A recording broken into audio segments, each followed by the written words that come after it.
주일 아침 우리를 예배의 자리로 불러주신 하나님께 영광을 올립니다. 이제 다 함께 사도신경으로 신앙 고백하심으로 영과 진리로 하나님께 예배드립니다.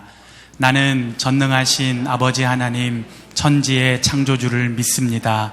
나는 그의 유일하신 아들 우리 주 예수 그리스도를 믿습니다. 그는 성령으로 잉태되어 동정녀 마리아에게서 나시고 본디오 빌라도에게 고난을 받아 십자가에 못 박혀 죽으시고 장사된 지 사흘 만에 죽은 자 가운데서 다시 살아나셨으며 하늘에 오르시어 전능하신 아버지 하나님 우편에 앉아 계시다가 거기로부터 살아있는 자와 죽은 자를 심판하러 오십니다. 나는 성령을 믿으며 거룩한 공교회와 성도의 교제와 죄를 용서받는 것과 몸의 부활과 영생을 믿습니다. 아멘.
오늘 우리에게 주시는 하나님의 말씀은 야고보서 1장 5절에서 8절까지입니다. 너희 중에 누구든지 지혜가 부족하거든 모든 사람에게 후히 주시고 꾸짖지 아니하시는 하나님께 구하라. 그리하면 주시리라. 오직 믿음으로 구하고 조금도 의심하지 말라. 의심하는 자는 마치 바람에 밀려 요동하는 바닷물결 같으니 이런 사람은 무엇이든지 주께 얻기를 생각하지 말라. 두 마음을 품어 모든 일에 정함이 없는 자로다. 이것은 주님의 말씀입니다. 이 새해가 시작되면 새해라는 시작은 지나간 시간하고 다가오는 시간 사이에 있기 때문에 아주 절묘한 그런 시간입니다. 신구의 시간이 맞닿는 그런 시간이죠. 그래서 새해가 되면 한편 기대가 있고 희망이 있습니다. 왜냐하면 새해이기 때문에. 또 한편으로는 두려운 마음도 있어요. 새해는 아직 살아보지 않았기 때문에 일말의 염려, 두려움도 없지 않아 있습니다. 그래서 지금이 그런 시기입니다. 한편 희망도 있고 또 한편으로는 두려움도 없지 않아 있는 거죠. 사람들에게 언제가 가장 살기 좋았던 때인가라고 물었더니 많은 분들이 1990년대가 살기가 가장 좋았다 그렇게 대답을 했다고 그래요. 왜 그러냐면 이 90년대가요 디지털하고 아날로그가 함께 공존하던 시대예요. 그러니까 변화에 좀 더딘 분들, 빠른 분들이 함께 살아가던 때가 그때 PP도 있었고 PC 있었고 유선전화, 핸드폰, 공중전화가 같이 어울렸었어요. 그래서 그 시대를 가리켜서 디지로그 시대라 그래요. 함께 더불어 살아갈 그럴 때지요. 그런데 새해가 지금 이제 새해가 됐잖아요. 그리고 1990년이 언제입니까? 지금 많이 발전했잖아요. 근데 지금 우리 사회가 발전해 나가는 걸 보면 너무 무서울 정도로 발전해요. 좀 나이 든 분들은 어떻게 데려갔는지를 몰라. 그러니까 이 미래에 대해서 편안한 마음보다는 두려운 마음이 앞서고 걱정스러운 마음이 앞서게 되는 거죠. 그러나 우리는 신앙인으로 미래가 조금 어렵다 할지라도 걱정할 필요는 없습니다. 왜 그러냐면 하나님이 여전히 하시던 대로 하나님의 방법으로 하나님이 이끄시는 그런 모드로 금년 한 해에도 우리를 그렇게 인도하실 것이라 믿는 믿음 때문입니다. 이게 오늘 우리들의 든든한 백이 되는 거죠. 오늘 읽은 말씀이 이제 야고보서인데 이 야고보서는 예수님 동생 야고보가 기록을 했다고 전해지고 있어요. 기원 60년경에 이 예루살렘 교회 감독으로 있었는데 그때 그 상황이 어떤 상황이었냐면은 굉장히 핍박이 많았고 로마의 압제가 심했습니다. 그래서 그리스도인들이 오늘 현재에 오는 환란도 어려웠지만 미래가 안 보이니까 또 로마라는 나라가 너무 거대한 나라가 뒤에 웅크리고 이렇게 짓누르고 있으니까 미래, 현재 고달팠죠. 그래서 성도들이 상당히 두려움 속에 있었습니다. 근데 그 두려움이라고 하는 것이 마음이 편안하면 덜한데 현실도 어렵지 또 미래를 내다봐도 답이 없지 거기다가 믿음이 약하고 영성이 약하니까 오늘 현실이 더 크게 보이는 거예요. 더 암담하게 보이고 현재 놓여있는 문제들이 더 거세게 보이는 거죠. 여러분의 빈 배가 흔들림이 더 크잖아요. 차도요, 짐을 싣고 가는 차는 듬직하게 갑니다. 근데 빈 차는 소리가 요란해요. 우리 신앙인이 평소에는 괜찮은데 영성이 약하던가 믿음의 중심이 약하면 조그만 어려움이 오면 그 어려움이 크게 보여요. 그리고 흔들림이 더 클 수밖에 없는 거죠. 야고보는 그렇게 흔들리고 있는 그 시대에 살아가는 그리스도인들의 모습을 이렇게 목격을 하게 됩니다. 목격을 하다가 아무래도 그들에게 지침을 내려줄 필요가 있어요. 그래서 기록한 말씀이 바로 이 말씀입니다. 특별히 5절에 보면 너희 중에 누구든지 지혜가 부족하거든 후히 주시고 꾸짖지 아니하시는 하나님께 구하라. 그러면 주시리라. 이렇게 말씀을 해요. 여기서 주된 글귀가 나오는데 그게 지혜라는 거예요. 지혜는 우리들이 세상을 살아가는데 필요한 비상한 머리 회전이라든가 방법, 수단이 아니고 이 시대에 우리가 고난받고 있는 이런 모습을 바라보고 계실 우리 주님이 오늘 이런 모습을 보시고 무슨 생각, 무슨 대책을 가지셨을까를 헤아려 아는 영적 안목을 가리켜서 지혜라고 그래요. 그러니까 오늘 우리는 이제 한 해를 이렇게 내다보고 금년 한 해는 순탄하지는 않을 거다. 많은 사람들이 그러잖아요. 내다보고 그러면 금년 한 해를 살아가는 이 과정을 주님은 우리에게 어떤 방법으로 어떻게 인도하실까를 생각하는 거죠. 그런 모습으로 생각을 하면 답이 나오지 않겠어요?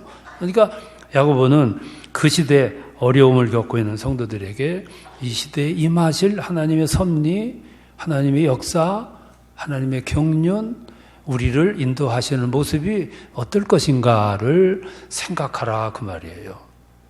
그러면서 야고보가 여기서 우리에게 몇 가지로 이 의미를 전해주고 있어요. 그 중에 하나가 뭐냐면 오늘 현재 이렇게 어렵다고 해서 막연하게 기적을 구하지 말라. 그런 뜻이죠. 우리는 기도할 때 습관이 돼가지고 조금 어려운 일이 있으면 기적같이 이거를 없애달라고 기도를 해요. 이걸 아주 자연스럽게 하는 것은 훈련이 돼서 그렇습니다. 근데 하나님은 그렇게 우리 앞에 당도에 있는 그런 어려운 일들, 순환들, 시험을 어느 날 갑자기 기적적으로 오셔서 물리쳐주고 없애주고 하는 그런 하나님은 아니에요. 그거를 밝히 알라. 그걸 아는 능력이 없으면 기도하라 그 말이죠. 여러분, 예수님이 십자가에 못을 박힌 후 절규해요. 비명을 질러요. 그리고 아버지를 불러. 근데도 하나님은 기적과 같이 나타나셔서 그를 펄쩍 뛰어내리게 한다든가 하는 일이 없었어요. 그 고난을 계속 수양하시도록. 달려 죽어가는 예수님도 아팠겠죠. 그러나 아들이 죽어가는 비명 지르는 아들의 모습을 바라보는 아버지는 더 아팠겠지. 그럼에도 달려가 가지고 고난을 모면해주고 해소해주는 기적과 같은 일은 안 하셨어요. 제자들이 다가가 전도할 때 얼마나 많은 순환을 받았어요. 근데 그 길을 형통하게 만들지를 않았어요. 사도 바울이 나가서 전도하는데 수많은 어려움을 겪는데 그걸 다 모면해지고 아스팔트 길 걸어가듯이 그렇게 하는 하나님은 아니시다고 말해요. 지금도 선교지에서 핍박당하는 선교사들, 돌에 맞아 실신하는 선교사들, 칼에 맞아 죽어가는 선교사들, 불에 태워져서 죽어가는 선교사들. 그때 막 불탈 때 하늘에서 그때 소나기를 내서 불 꺼주고 하는 이런 일은 없다 이 말씀이지. 그러니까 오늘 금년 한 해를 살아가는 우리들의 과정도 마찬가지일 거예요. 그러니까 지금 야고보께서 고난당하는 성도들에게 해줄 수 있는 격려가 이거밖에 없는 거예요. 그래서 지혜가 부족하거든. 하나님의 섭리를 깨닫는 능력이 부족하거든. 가서 구해라. 그러면 주시리라. 이게 첫 번째고요. 두 번째는 평안도 형통도 그것도 구하지 말라 그 말이에요. 성도들은 살아가다가 이제 갑자기 상상도 못했던 일들을 만나요. 어려움도 만나고. 그때는 우리들에게 우리 기도하는 내용 가운데 하나가 뭐냐면 평안을 기도하고 형통을 기도해요. 형통과 평화는 참 좋잖아요. 맡겼던 담이 헐리고 앞에 장애물이 겉어지고 얼마나 좋아요. 그런데 여러분 부모의 심정을 한번 생각해 보세요. 하나님의 심정은 어쩌면 우리 부모님들이 가지고 있는 심정과 거의 흡사해요. 아이들을 키우는 부모님도 아이들이 고달프니까 늦게까지 잠자도록 놔두는 부모가 없어. 아침 일찍 깨워. 안 일어나려고 그러지만 깨워서 학교 보내. 학교 갔다 오면 또 얼마나 피곤합니까? 학원으로 또 몰아.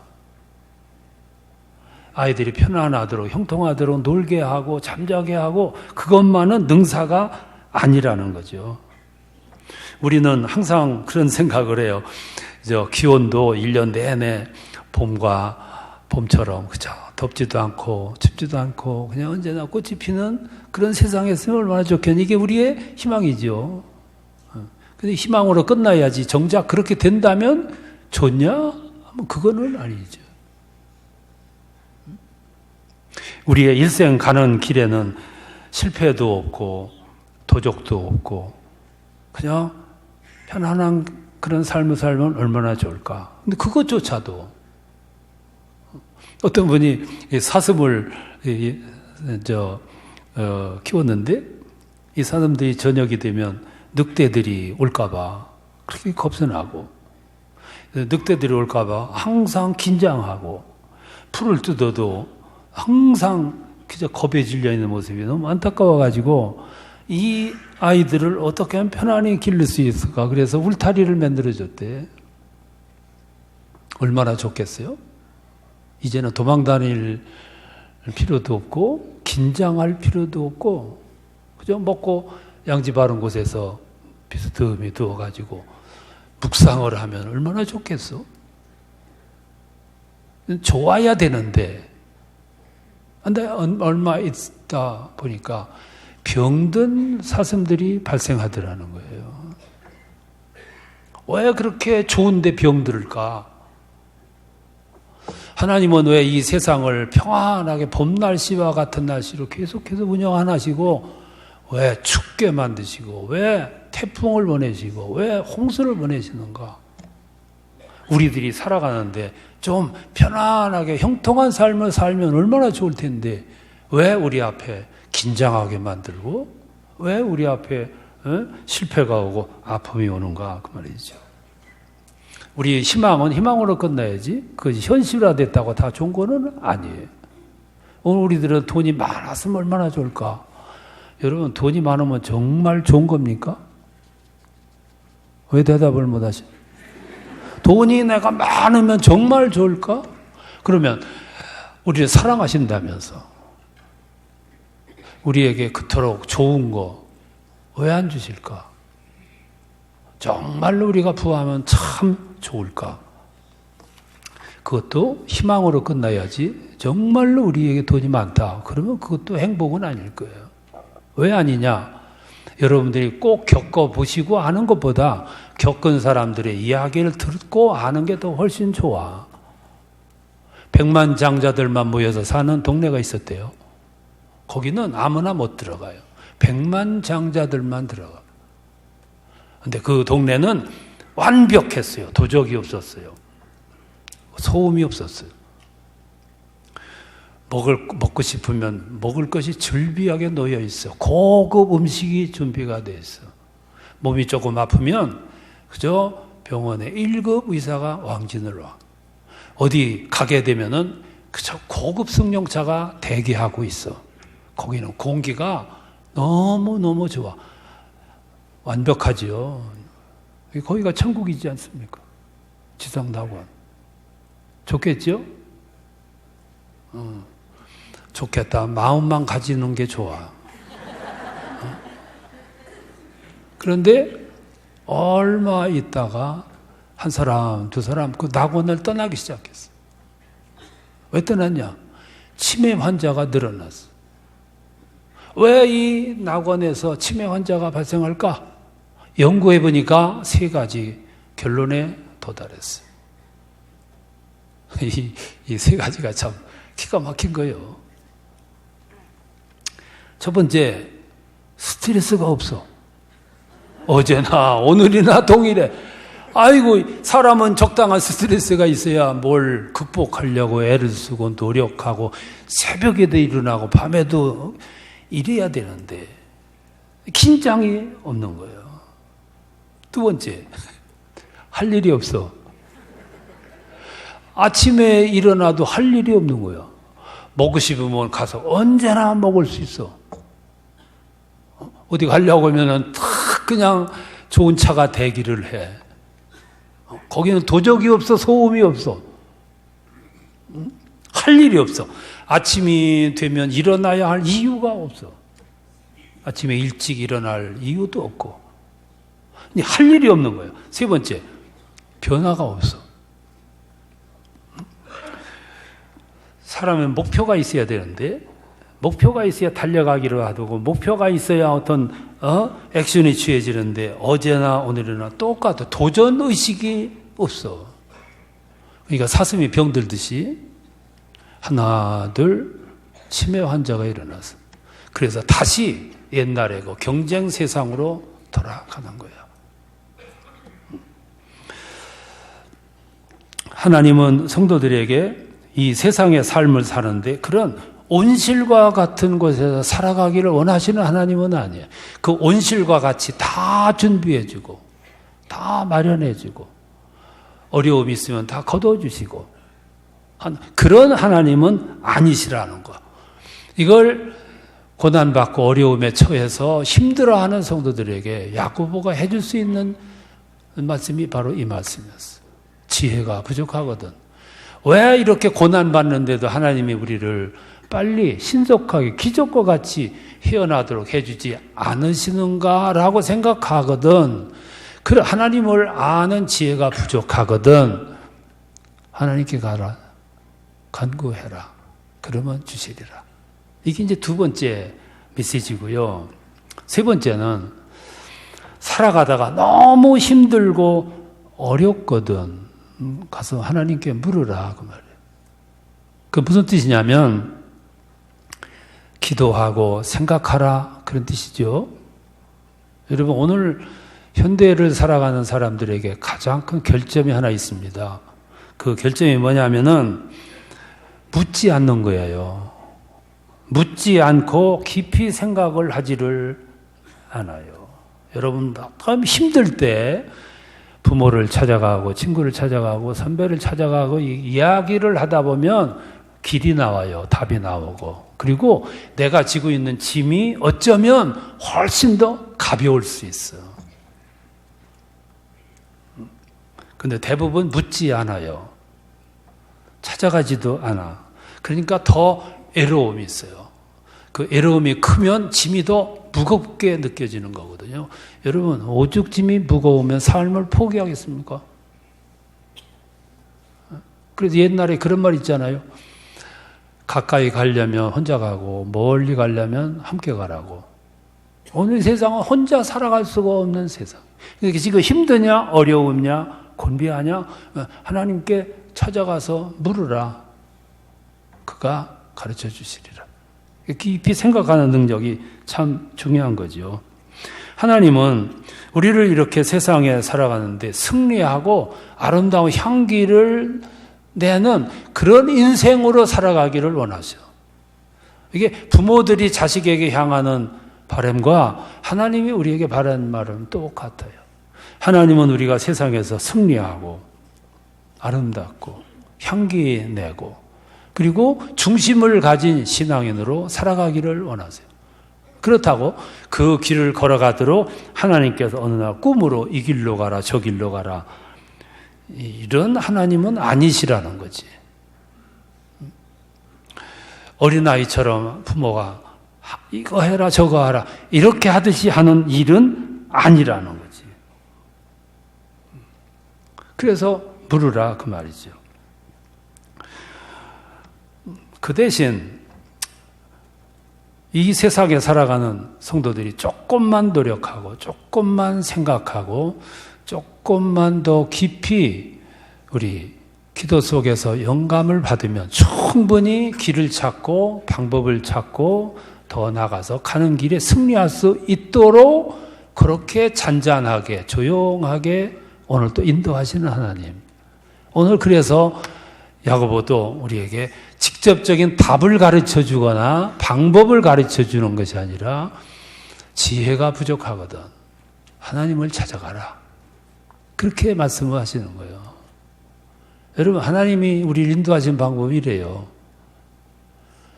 제가 어렸을 때, 시골에 자랄 때, 봄이 되면 교회에서 소풍을 갔어. 소풍을 가면 꼭 선물을 줬습니다. 근데 선물을 줄 세워놓고 그냥 준 게 아니고, 보물찾기를 해서 주었어. 선생님들이 아이들 몰래 한 지역에다가 보물 찾는 쪽지를 갖다 감춰놓고 그걸 찾아오면 선물을 줬어요. 근데 그걸 숨기시는 선생님에게는 한 가지 원칙이 있어요. 그거는 아이들 수준에서 조금만 생각하면은 그거를 찾을 수 있는 수준에서 감췄어. 저 200m, 500m 밖에다 감추는 법은 없었어요. 1m씩 파야 발견할 수 있는 그런 방법은 안 썼단 말이에요. 그 아이들 수준에서 감췄어. 그래서 아이들 가운데도 조금 부지런하고 조금 생각하는 아이들은 얼마든지 찾아냈어요. 생각 없는 아이들은 뛰어다니기만 하지 어디다 감췄는지를 모르는 거예요. 그래서 하나님은 우리를 지금도 세상에서 이렇게 섭리하시는 거죠. 어느 초등생이 부모를 따라서 외국 여행을 갔습니다. 가서 호텔에서 잠을 잤어요. 잠을 자는데 호텔에 있는 벽에가 너무 어른 위주라 높았어. 그래서 아침이 되니까 고개가 앉으니까 일기장에도 이렇게 썼어요. 어른도 사용하고 아이도 사용할 수 있는 그런 벽에는 만들 수 없을까? 아이 심정이죠. 근데 아침이 돼서 아버지가 그 아들이 쓴 짤막한 일기, 글귀를 보는 순간 눈에서 번쩍 빛이 났어. 그 아버지는 산업용 로봇을 만드는 사업을 하다가 실패했던 분이야. 근데 아들의 그 글귀를 보자마자 눈에서 번쩍 빛이 나더니 이거다. 이거야. 그래서 만든 것이 국민 표준 베개라는 거예요. 이게 세계 30개국의 특허를 출원했대. 이런 번쩍하는 눈은 언제 뜨이냐면은 편안할 때는 눈이 안 뜨이는 거예요. 언제 뜨이냐면은 앞이 콱 막혔을 때, 큰 충격을 받았을 때, 큰 실패했을 때. 그래서 오늘 성경을 가만히 보면 야고보가 그 말씀을 하고 2절에 가서 시험 이야기를 해. 2절에 보면 형제들아 너희가 여러 가지 시험을 당하거든 온전히 기쁘게 여기라. 이는 너희 믿음의 시련이 인내를 만들어내는 줄을 알미니라. 눈앞에 홍해가 펼쳐졌어. 상상도 못했어요. 갈 수도 없고 후퇴할 수도 없어요. 길이 없어. 근데 정말로 길이 없었냐? 홍해가 막혔기 때문에 또 다른 제3의 길을 발견을 했어. 홍해에 당도하지 않았더라면 그들은 길이 영원히 발견 못했을 거예요. 여러분, 배가 고픈 사람은 어떤 방법을 통해서라도 먹을 걸 구하게 돼 있어. 목마른 사람은 어떤 방법을 통해서 물을 얻어요. 안 되면 파기라도 해. 그러니까 오늘 이 말씀을 우리에게 들려준 거예요. 오늘 한 해를 살아가는 동안 이 말씀이 아마 귀에 쟁쟁할 거예요. 그리고 마지막에는 지혜가 부족하거든 하나님께 가서 구하라. 그 말은 나에게 감추어진 하나님의 관심사가 무엇인가를 깨달으라고 말해요. 부모가 자식에게 기대하는 관심사가 있듯이 하나님도 우리를 향한 관심사가 있어요. 그 관심사가 뭘까? 대부분은 모르고 살아. 생각 없이 사는 거죠. 그러니까 나의 값을 모르는 거예요. 여러분, 한 가지 금년에 기억하실 것은 하나님은 나 자신에게, 남들 말고 나 자신에게 기대하시는 어떤 관심사가 있다는 걸 아셔야 됩니다. 그 관심사는 뭐냐면 내가 어떤 집에서 살고 어떤 동네에서 살고 그런 거는 별로 관심사가 아니에요. 아파트에서 사냐, 단독주택에서 사냐, 몇 평에서 사냐, 그거 관심 없어요. 어떤 직장에 다니느냐, 어떤 사람과 결혼하느냐, 하나님에게 그거는 굉장히 중요한 일이 아니에요. 하나님의 나를 향한 관심사 가운데 가장 큰 거는 뭐냐면 나는 어떤 사람이 되려고 노력하고 있는가? 나는 어떤 신앙인으로 살아가려고 힘쓰고 애쓰고 있는가? 더 나가서 나는 지금 어떤 사람으로 살아가려고 그렇게 애쓰고 노력하고 힘쓰고 땀 흘리고 있느냐?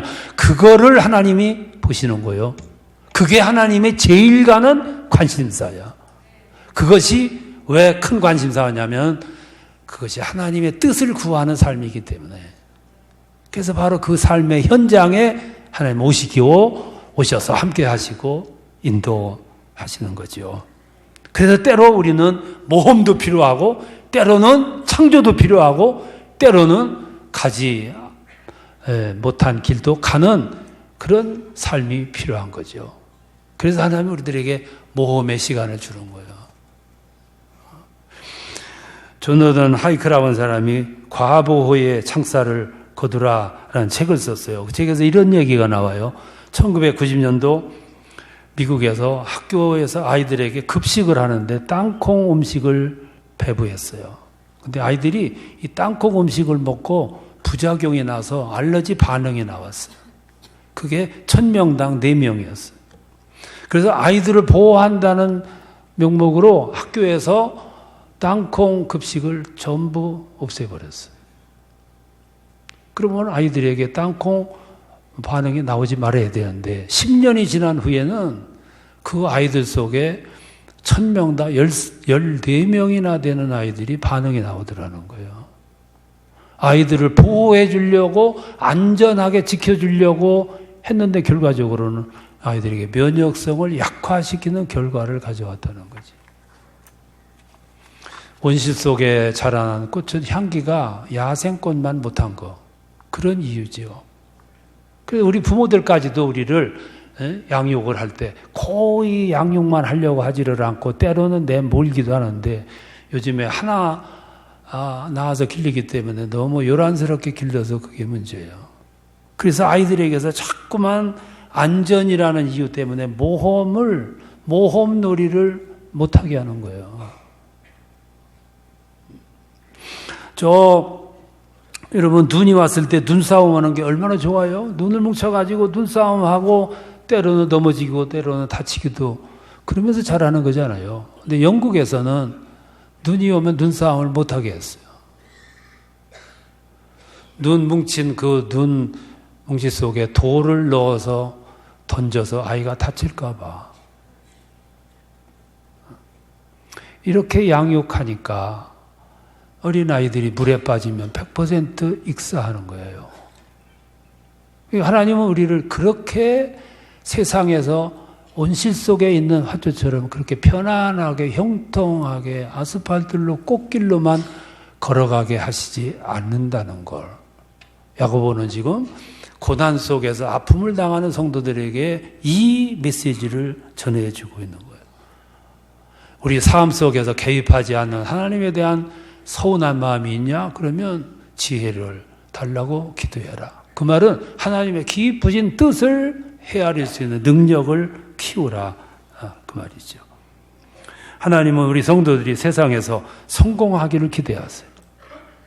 세상에서 편안히 살기를 원하세요. 시험 들지 않고 건강하게 살기를 원하세요. 그렇다고 하나님은 늘 편안하게, 늘 쉽게 성공하도록 그런 하나님은 아니세요. 그래서 때로 우리 삶에도 실패가 오도록, 때로는 아픔도 오도록, 때로는 힘든 환경 속으로, 때로는 밤잠을 설칠 만큼 고민하도록 그냥 바라만 보실 때가 많다 이 말씀입니다. 아마 금년 살아갈 때 이 과정을 우리가 거치게 될 거예요. 그럼 왜 그렇게 그 환경 속에서 그냥 두고 보시냐 하면은 그 환경 속에서 그렇게 자람으로 말미암아 더 견고하고 힘있고 하나님의 섭리에 깊이 들어가고 깊은 영성을 품은 성도로 만드시기 위해서 그게 하나님이 우리에게 향하신 관심사고 우리를 인도하시는 방법이라 그 말씀이죠. 하나님은 오늘 우리들이 세상을 살면서 어느 날 갑자기 좋은 환경으로 이사가게 하시고 옮겨놓고 그런 방법은 하시지를 않아요. 대신 환경은 변한 것이 없지만 그러나 그곳에서 어제와 다른 가슴과 고백을 가지고 하나님이 주신 은혜를 체험하면서 거기서 감격한 마음으로 감사한 마음으로 살아가도록 내면을 고치시고 내면을 변화시키는 하나님이시라 그 말이에요. 한 가지 결론이에요. 하나님은 내 인생이 걸어가는 행로에서 늘 옳은 길로만 인도하시고 뿐만 아니라 좋은 방향으로 인도하시고 마침내는 우리들로 하여금 기회가 있는 분 앞으로 우리를 인도해 주시는 하나님이시라는 것. 그것만 우리가 확신한다면 우리는 어떤 환경에서 어떤 시대에도 우리는 든든한 백을 지닌 신앙인으로 세상에 승리롭게 살아가게 될 줄로 믿습니다. 금년 한 해는 하나님이 우리를 그렇게 인도하실 거예요. 나에게는 든든한 백이 있다. 든든한 배경 되시는 주님이 나의 후원자로 금년에도 인도하실 거다. 그런 믿음 가지고 승리하시는 여러분들 다 되시기를 축원합니다. 이제는 우리 주님 예수 그리스도의 은혜와 하나님 아버지의 사랑하심과 성령님의 인도하시고 교통하심이 우리 모두의 머리 위에 영원토록 함께 계시기를 축원하옵나이다. 아멘.